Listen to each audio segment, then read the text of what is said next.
नमस्कार, आप सभी का स्वागत है हमारे विशेष कार्यक्रम संजीवनी में। आपके साथ मैं हूं सोनाली शर्मा। दर्शकों, संजीवनी कार्यक्रम के जरिए हमारी कोशिश है कि आप तक जो भी स्वास्थ्य संबंधित समस्याएं हैं उनके निवारण जो है वो आप तक पहुंचे हमारे विशेषज्ञों के जरिए। आज इसी कड़ी में हमारे साथ इस कार्यक्रम में एक बेहद खास मेहमान उपस्थित हैं जिनका आयुर्वेद से गहरा नाता है। जी हाँ, एक वैद्य के रूप में सालों तक शोध करने के बाद उन्होंने पैनक्रियाटाइटिस यानी कि पैनक्रियाज की सूजन से संबंधित एक बेहद घातक बीमारी का उन्होंने उपचार ढूंढ निकाला। साथ ही उनके उपचार से बहुत लोगों को उन्होंने ठीक करा और इसकी रोकथाम के लिए भी ये जो उपचार उन्होंने जो पैदा किया है वो कहीं ना कहीं आज बेहद पूरे विश्व में प्रभावी ढंग से काम कर रहा है। जी हाँ, उत्तराखंड ही के साथ साथ भारत में आयुर्वेद को बुलंदियों तक पहुंचाने वाले, साथ ही साथ चिकित्सा के क्षेत्र में सबसे कम उम्र में पद्मश्री से सम्मानित होने वाले और भूतपूर्व राष्ट्रपति के फिजिशियन रहे वैद्य बालेंदु प्रकाश जी आज हमारे साथ स्टूडियो में उपस्थित हैं। चलिए उनका स्वागत करते हैं। वैद्य जी, बहुत बहुत स्वागत आपका हमारे कार्यक्रम में आने के लिए। तो वैद्य जी, जैसा कि मैंने शुरुआत में ही कहा कि आयुर्वेद को बुलंदियों में पहुंचाने वाले हैं आप, और सबसे पहले हम और हमारे दर्शक जानना चाहेंगे आयुर्वेद से जो आपका ये गहरा नाता है, इसकी शुरुआत कैसे हुई? आपका रुझान आयुर्वेद में किस तरह से शुरू हुआ? तो पहले मैं एक संशोधन करना चाहूँगा कि आयुर्वेद को बुलंदी पहुँचाने वाला मैं नहीं हूँ। आयुर्वेद से संभवतः बुलंदियाँ छूने वाला मैं वैद्य हो सकता हूँ। जी बिल्कुल। और आपने बात की कि मेरा आयुर्वेद से नाता कैसे है, तो आपने सवाल पूछा एक मछली के बच्चे से कि तुम्हारा पानी से नाता क्या है। तो मैं एक वो सौभाग्यशाली हूँ जिसका जन्म एक वैद्य के घर में हुआ। मेरे स्वर्गीय पिता वैद्य चंद्र प्रकाश जी और मेरी माता शशिमुखी जी, दोनों एक रूप थे। और डिग्री तो पिताजी के पास थी, पर माँ उनके साथ मिलकर दवा बनाती थी। और भारत में परंपरा रही है कि अपनी औषधि बना के चिकित्सा करना, और ये ज्ञान भी उनके पास एक गुरु महाराज से था जो कि एक योगी और सन्यासी थे। उनको रस शास्त्र का, आयुर्वेद का एक परंपरागत ज्ञान है रस शास्त्र, उसके पारंगत थे। तो ये दवाइयाँ घर में ही बनती थी, और घर में ही बनती थी क्योंकि इनको बनने में सालों लगते हैं। तो जन्म ही मेरा वैसे हुआ जैसे मछली का जन्म पानी में होता है। तो ये मेरा है, माहौल में हुआ, महल में हुआ। सब कुछ बचपन से ही देखा। और दूसरी जो सबसे अच्छी जो इसकी पकड़ थी कि हमारे माँ बाप ने हम भाई बहनों को अच्छी शिक्षा दी। मेहनत मजदूरी हम घर में ही करते थे, मध्यम वर्गीय थे। तो इसी परिप्रेक्ष्य में मैंने देखा कि मेरे पिताजी जो दवा बनाते थे उनसे कुछ रोगी उनके ठीक होते थे, ज़्यादातर लोग नहीं ठीक होते थे, क्योंकि मरता क्या ना करता आयुर्वेद में आने की परंपरा थी। मैं उस समय की बात कर रहा हूँ, अभी तो आयुर्वेद का बहुत नाम हो गया। तो ज़्यादातर मरीज लाइलाज आते थे, नहीं ठीक होते थे। उनमें से जो ठीक होते थे उनमें मेरी जिज्ञासा बढ़ी, और बीएससी करते करते मुझे लगा कि मेरे पिताजी जो काम कर रहे हैं इसके पीछे कोई ज्ञान छिपा हुआ है। और इसमें एक पर्सनल एक्सपीरियंस मैं दूंगा कि मेरे को बीएससी के दौरान, शायद ये टर्निंग पॉइंट था, मेरे को पेट के बाएं हिस्से में एक छोटा सा दाना हुआ।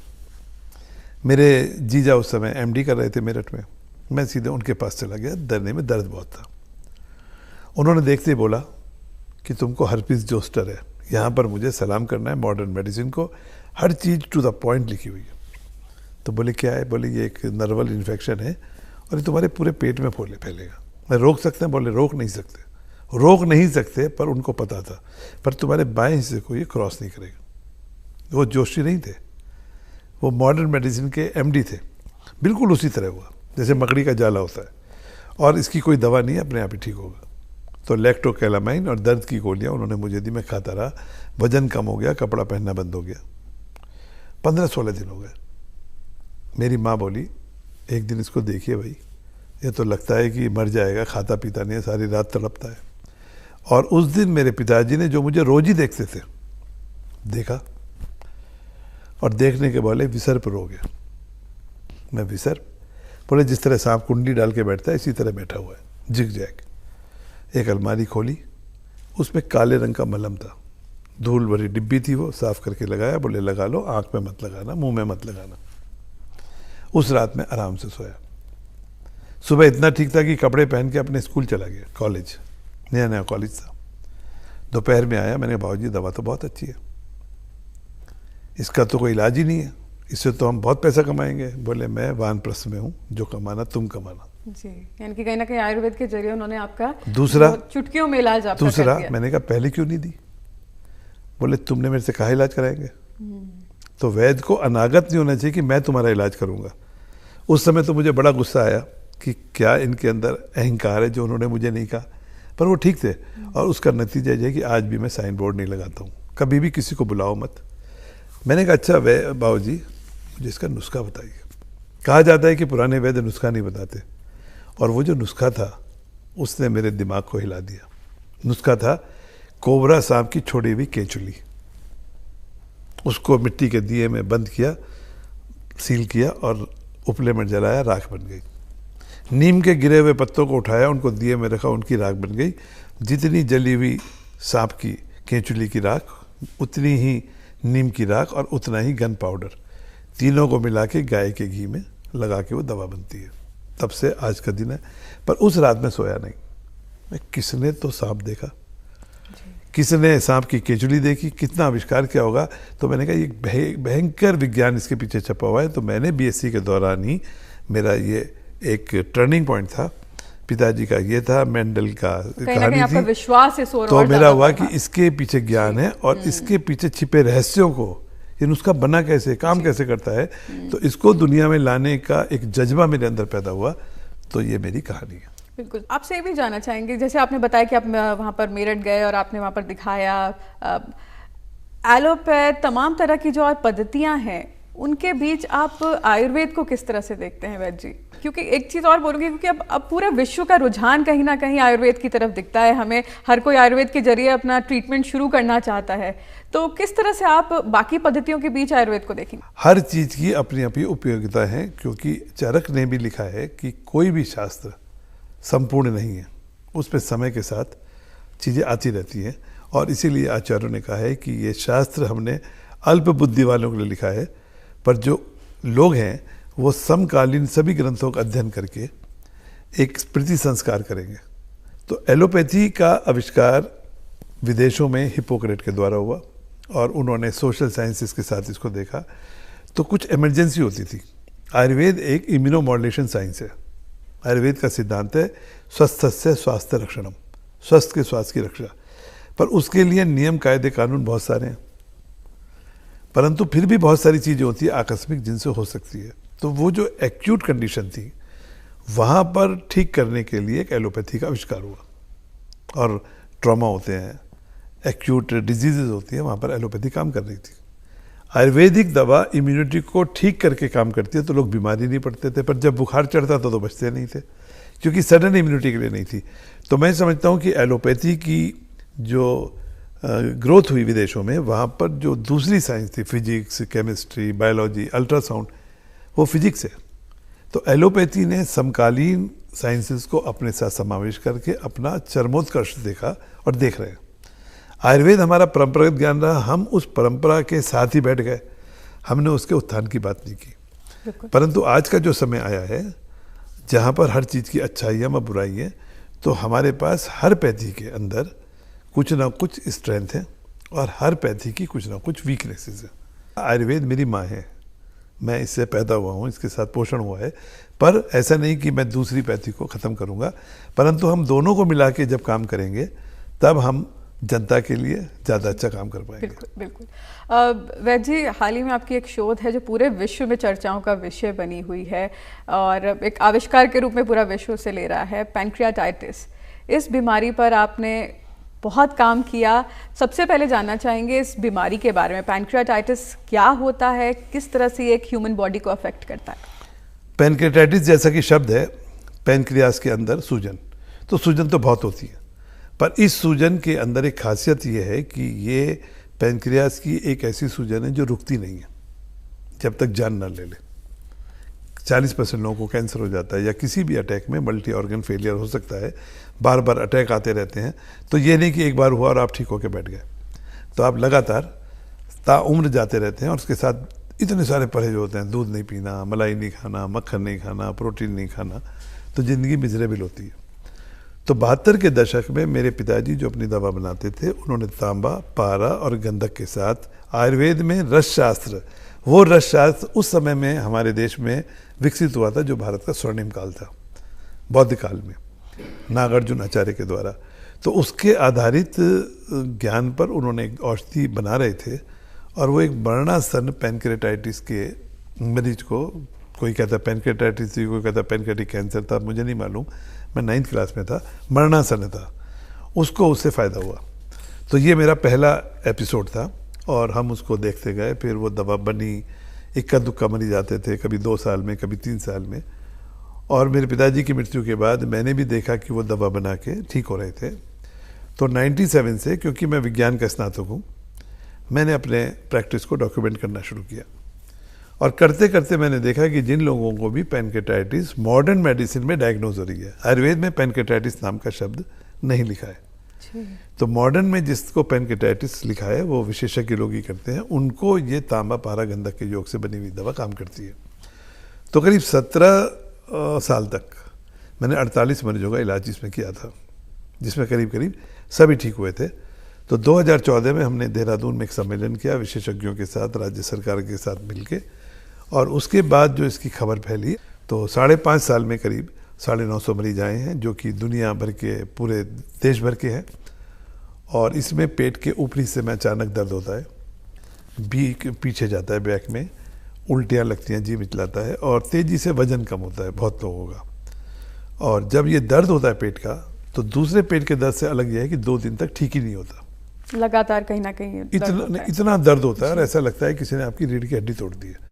तो ऐसे समय में मरीज को इमरजेंसी में एडमिट कराते हैं, उसको ड्रिप से खाना दिया जाता है, मुंह से पानी भी बंद कर देते हैं, और pain killer, anti inflammatory, antibiotic वगैरह दे के 5-7 दिन में जब सेटल होता है घर पे भेज देते हैं। पर कई लोगों को 1 हफ्ते के अंदर फिर अटैक आ जाता है, किसी को साल में, किसी को 2 साल में, और ये अटैक आते ही रहते हैं। तो इस दवा को देने के बाद, जो ये तांबे के साथ बनी हुई रस औषधि है, हमने देखा कि इनके दर्द होने बंद हो जाते हैं, अटैक बंद हो जाते हैं, और इनको ये, और पैनक्रेटाइटिस में एक चीज़ और होती है, जब अंदर सूजन आ गई पैनक्रियास के, तो इसके एंजाइम्स बाहर आना बंद हो जाते हैं, तो खाना हजम नहीं करते, ये अपने अंदर बॉडी को खाने लगते हैं, इसे बोलते हैं ऑटोफैगी। तो किसी मरीज का 6 महीने में 50 किलो तक वजन कम होता है, उनको खाना ही हजम नहीं होता है, और धीरे धीरे बीमारी बढ़ के 40% में कैंसर बन जाती है। तो पैनक्रेटाइटिस, और किसी में अनकंट्रोल ब्लड शुगर होती है। जी, तो इसके पीछे की मुख्य वजह क्या है? क्यों ह्यूमन बॉडी में या मानव शरीर में पैनक्रेटाइटिस होता है? क्या हमारा जो खान पान है या रहन सहन है वो जिम्मेदार है कहीं ना कहीं इसके पीछे? पैनक्रेटाइटिस का पहला उल्लेख दुनिया में 1682 में ब्राज़ील में आया, जहाँ पर एक डच साइंटिस्ट ने इसको पहचाना। हिंदुस्तान में पहला केस 1937 में आया, और दुनिया भर में इसके बारे में बहुत सारी थ्योरी है कि किस वजह से होता है। टॉक्सिन्स का नाम आता है, उन टॉक्सिन्स में अल्कोहल का नाम सबसे ऊपर है, पर टॉक्सिन्स में कुछ दवाइयाँ भी हैं, कुछ केमिकल्स भी हैं। एक इडियोपैथिक है कि किसी भी जिसकी कोई वजह नहीं हो, और जेनेटिक भी बोलते हैं इसको। तो इस तरह इसकी 5-6 हैं। अल्कोहल का नाम सबसे ऊपर है, परंतु हैरानी की बात यह कि ओनली 3% अल्कोहलिक को ये बीमारी होती है। पर हिंदुस्तान के परिप्रेक्ष्य में एक डॉक्टर हैं बम्बई की, बड़ी मशहूर गैस्ट्रोलॉजिस्ट है, रिसर्च ओरिएंटेड है। उन्होंने जो स्टडी की, उन्होंने पाया कि हिंदुस्तान के परिप्रेक्ष्य में जो ये पैनक्रेटाइटिस होती है, उसका नाम है ट्रॉपिकल क्रॉनिक पैनक्रेटाइटिस, जिसमें शराब पीने वाले लोग कम होते हैं। और उन्होंने पाया कि protein mall nutrition and mineral deficiency. पर आज मेरा भी एक तजुर्बा है, मेरी करीब 40 इयर्स की प्रैक्टिस है, पिताजी का ज्ञान है। तो मैंने देखा कि पैनक्रेटाइटिस रोग में, जिसमें ज़्यादातर किशोर हैं, युवा है, बिल्कुल ज़्यादातर पुरुष हैं, महिलाएं कम हैं, तो रात को देर तक जागने वाले, 12 बजे, 1 बजे, 2 बजे, और लगातार मंचिंग करने वाले। जैसे हमारा पेट है, उसे थोड़ी देर के लिए आराम देना चाहिए, 12 घंटे का आराम, रात को खाया तो फिर सुबह। तो मंचिंग करने वाले और सुबह नाश्ता नहीं करने वाले लोग। तो आयुर्वेद में बीमारियों के कारण और इलाज में 3 चीज़ों का उल्लेख किया गया: आहार, विहार, औषध। आहार भी औषध है, हमारा रहन सहन भी है, और आहार भी है।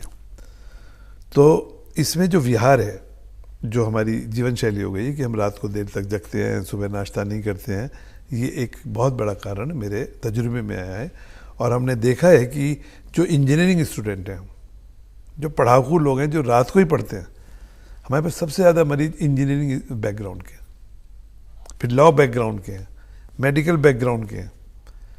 आयुर्वेद बैकग्राउंड के बहुत कम है, क्योंकि आयुर्वेद में जो अभी किताबी शिक्षा है उसके लिए हमें ज़्यादा पहाड़ नहीं तोड़ने पड़ते। तो रात्रि का जागरण और सुबह नाश्ता नहीं करना एक कारण है। दूसरा, जिम जाने वाले, जिम में हम आयुर्वेद में व्यायाम के लिखे हैं कि कितना व्यायाम करा जाए शरीर के अर्धबल के हिसाब से, पर आजकल जो जिम चले हैं और उनके ऊपर कोई रेगुलेशन नहीं है, तो कोई अपने वजन से चौगना उठा रहा है, कोई प्रोटीन ज़्यादा खा रहा है, तो मिथ्या आहार विहार जो आयुर्वेद में लिखा हुआ है कि जो अनटाइमली है, एज के हिसाब से, खाने के हिसाब से है, तो आधुनिक जीवन शैली का इस पर असर है। और तीसरा जो कारण है, जमीनों में घटते हुए खनिज तत्व, उसकी बदौलत हमारे आहार में, चाहे वो वेजिटेरियन फूड हो चाहे नॉन वेज हो, उनमें जो खनिज तत्व खत्म हो रहे हैं, इन तीनों के समावेश से ये बीमारी बढ़ती जा रही है। बिल्कुल। उपचार की बात एक बार फिर से दोहराऊंगी। मैं बहुत एक चीज़ जो पढ़ी और जो जिसने मुझे भी सरप्राइज़ करा कि जब इस पैनक्रियाटाइटिस का आप इलाज करते हैं, एलोपैथी में देखें तो डॉक्टर चिकनाई वाली चीज़ें बंद कर देते हैं, दूध, मलाई, मक्खन, लेकिन जब आपके पास जाते हैं और आयुर्वेद के तरीके से आप जब इलाज करते हैं पैनक्रियाटाइटिस के पेशेंट का, तो आप सबसे पहले उनको ये दूध, दही, मक्खन खिलाते हैं। तो ये कैसे, इसके पीछे क्या राज है? आयुर्वेद की जो रस औषधियाँ हैं, इनकी मात्रा बहुत अल्प होती है और ये तुरंत फ़ायदा करने वाली है। तो मैं भी हैरान हूँ, क्योंकि विज्ञान का स्नातक रहा हूँ, पर इस दवा को मलाई के अंदर लपेट के खिलाया जाता है और मलाई पहले दिन से ही हजम होने लगती है।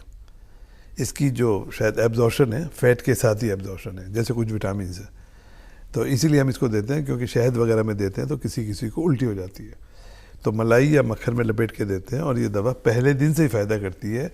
इतना हैरान होता हूँ कि कई बार मरीज 15 मिनट के अंदर कहता है कि मेरा तो दर्द ठीक हो गया, जबकि ये पेन किलर नहीं है।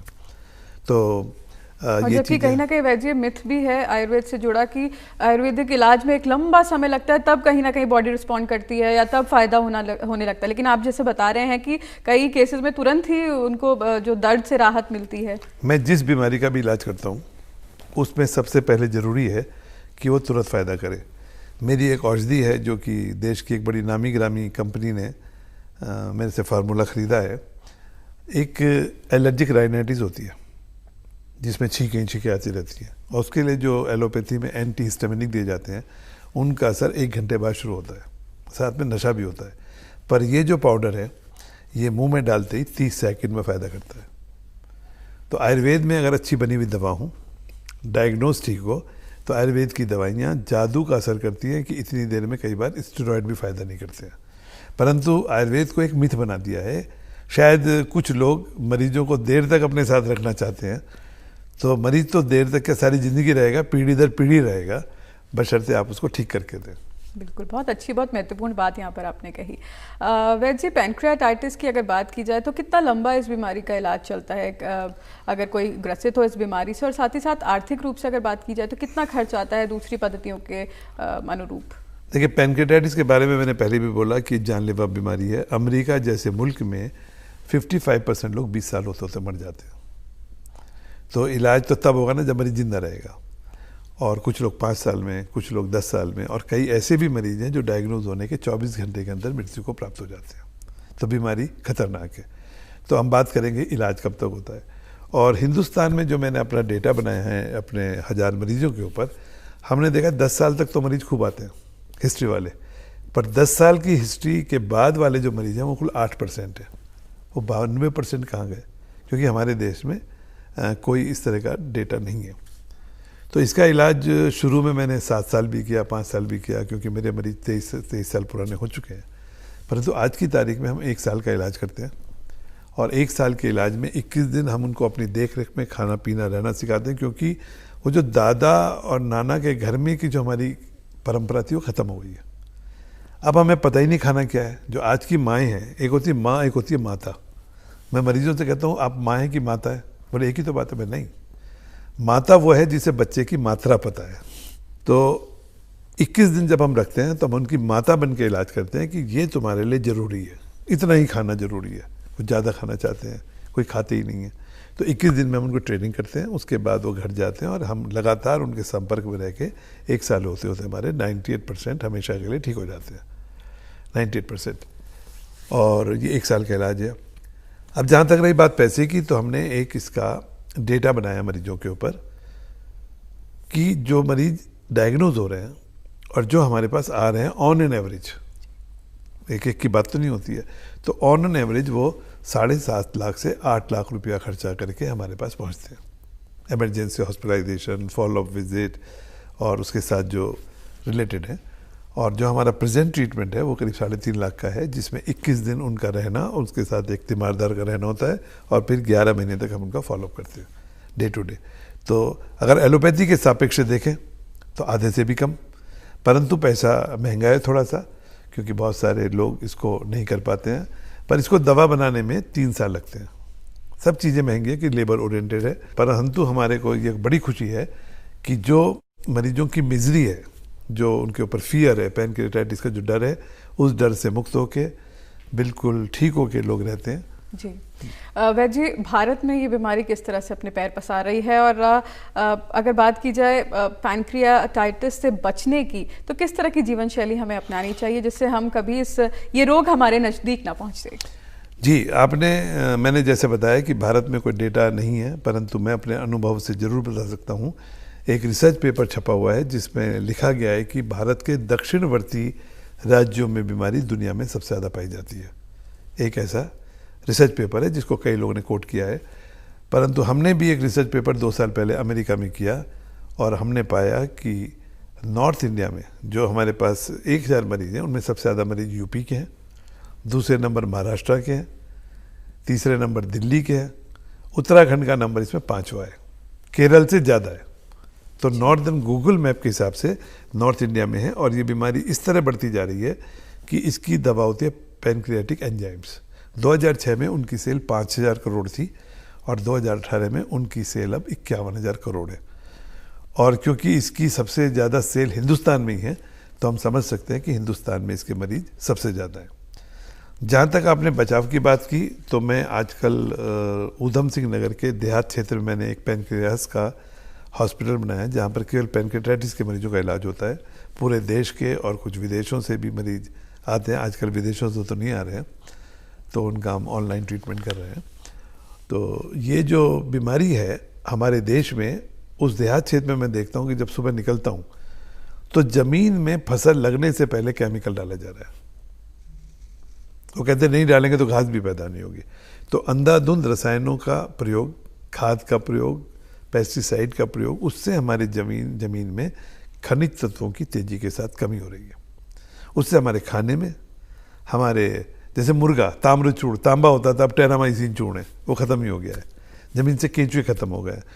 तो ये एक ऐसी परिस्थिति है कि अगर मैं बोलूँ किसी को कि केवल खान पान करके ही ठीक हो जाओगे तो शायद अतिशयोक्ति होगी, परंतु खान पान रहन सहन को ठीक करके मैं समझता हूँ कि 2/3 मरीजों को कम किया जा सकता है।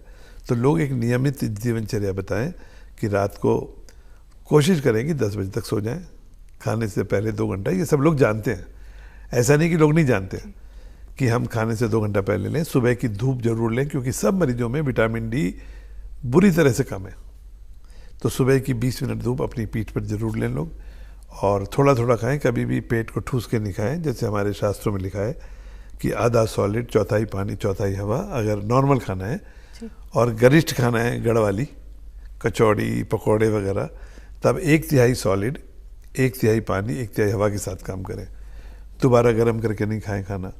तो पैनक्रियाटाइटिस एक बढ़ती हुई बीमारी है। लोगों को अपने खान पान, रहन सहन में, बीमार होने से पहले, बीमारी के दौरान और ठीक होने के बावजूद भी और नहीं होने के लिए भी करनी जरूरी है, जो कि आयुर्वेद के अलावा मॉडर्न मेडिसिन में भी बहुत सारे उपाय लिखे हुए हैं।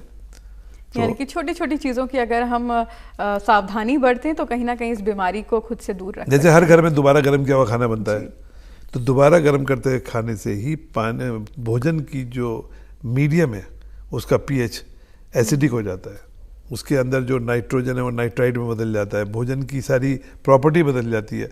परंतु प्री कुक्ड फूड बाजार में मिल रहा है, फिर लोग घर में पका के खा रहे हैं, तो लोग बीमार होने के लिए पैसा दे रहे हैं। बिल्कुल। तो आपने बहुत वैद जी बहुत महत्वपूर्ण आपने बातें आज इस कार्यक्रम के माध्यम से हमें और हमारे दर्शकों को बताई, और खास तौर पर पैनक्रियाटाइटिस को लेकर आपने जो जानकारी दी, उम्मीद करते हैं हमारे दर्शकों को उससे बेहद लाभ मिलेगा। आप कार्यक्रम में आए, आपका बहुत बहुत शुक्रिया। नमस्कार। तो दर्शकों, उम्मीद करती हूँ आपको आज का हमारा कार्यक्रम बेहद पसंद आया होगा, और वैद जी ने जो जानकारी ली, वो आप जो दी है जानकारी, वो आपके लिए भी बेहद महत्वपूर्ण साबित होगी। अगले बार संजीवनी के अगले भाग में किसी और विशेषज्ञ से आपकी मुलाकात जरूर कराएंगे। तब तक के लिए इजाजत दीजिए। नमस्कार।